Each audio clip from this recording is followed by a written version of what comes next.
How's it going? My name is Jason Cleveland. I'm the founder and CEO of Odo.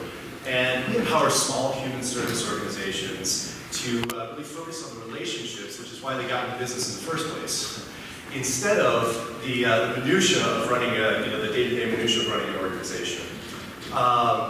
So over the last several years working in this industry, I couldn't believe that it's just become too hard to help people.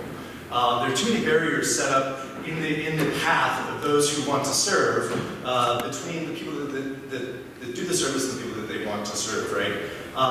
And to tell that story, I want to step back in time just a little bit. To 1999, I stood before a judge. I was sentenced to 5 years in the Missouri Department of Corrections. And at that time, there's no way that I could have known that I'd be standing here on this stage right here talking to you today. I wouldn't have known that I would have been a founder of a tech company. I wouldn't have known that I would be my family, that I would be the person I am today. I didn't know that. Like the other 2 million people who are currently incarcerated, the 75 million people who have some sort of involvement with the criminal justice system, I was concerned with only one question: what's next? You see, I knew that I wanted something different. I was 23 years old. I was told I would never see my daughter again. I was told that I would never amount to anything, and I felt just completely trapped and overwhelmed, which led me in turn to the offices of these small human service nonprofits that I'm talking about, right? These reentry organizations, these people that were going to help me to rebuild my life, to find employment, to find housing, to do all this work. And the first thing I was met with was a pile of paperwork, right? So I was asked the same question by 3 different people in 3 different ways on 3 different forms. It was shuffled here, it was shuffled there, and it created a barrier between me and the people that wanted to serve me, right? They wanted to serve me, I wanted to be served. Like, what's the issue here, right? So luckily I made it through that barrier. So many people don't. But what I found is I really enjoyed this work.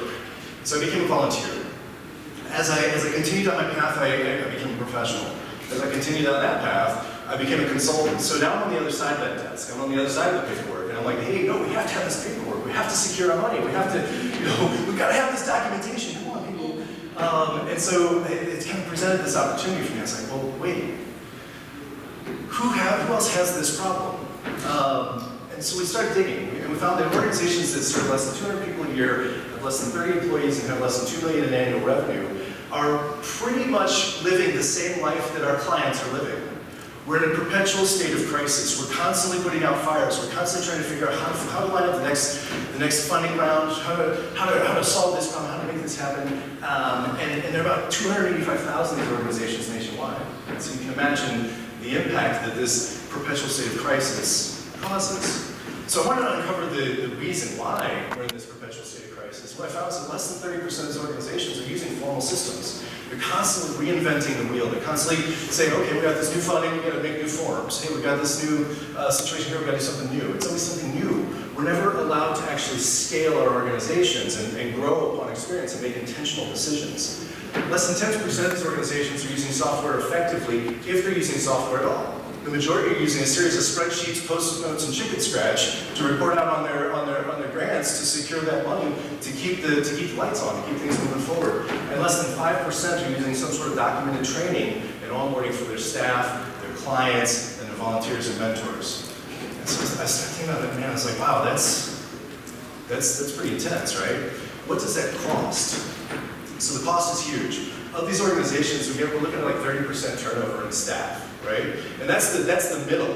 We've seen turnover as high as 60%. So that means that's a completely new staff every 2 years, right? And if we don't have that training and onboarding, if we don't have that consistency through the organization, of course we're going to be operating in crisis mode all the time, right? So if every one of those organizations misses out on $100,000 a year in funding, which they do, I promise you, that's $28 billion a year in missed funding opportunities. That means 8 million people are not going to get the critical services that they need to rebuild their lives. So I built Odo. So Odo, you can think of it like Salesforce, except cheap and easy to use. Oh, thank you. I thought that might land. Again, it's a software platform. We start with a profile. Everything is front and center. All the data you need is in one place, easy to get to. We've got this unique tagging feature that allows you to find the information you need typically within 1 to 3 clicks. Analytics, so being able to go to the back end and really dig into and visualize the data to understand the organization, to make intentional decisions as we walk through the decision-making process in our programs and our organizations. And then the learning management system, I mean, this is EdTech after all.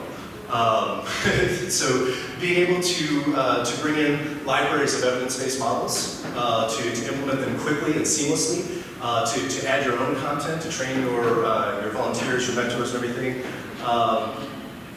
So let's talk about what we've done so far. Last year, we launched in 11 cities, 3 states, and served nearly 3,000 people. So that's like huge impact, right? This year, 16 cities, 5 states will serve nearly 11,000 people. Like, this is the impact I wanted to have when I got into this line of work.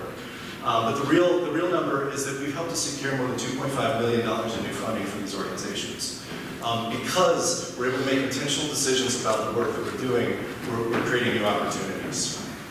So we've been recognized. We're from St. Louis. We've been recognized locally, regionally, nationally. We're part of the Unlock Futures incubator with Mr. John Legend. It's been an incredible opportunity. But at the end of it all, we're really about making it easier to help people. When we started with this idea that it's too hard to help people, well, we're making it easier with the tools, training, and the technology. So I want to invite you along on this journey. Right now we're looking for partners. We're looking for those small human service organizations that want to partner with us to test our application in the wild, to become those next partners that help us to implement this and scale it up. Obviously, funding is always great. If you want to talk about that, we're happy to do that. But follow us on our journey. We got all the social media stuff and all that. There's an email address if you want to get in touch. Thank you very much. Appreciate it.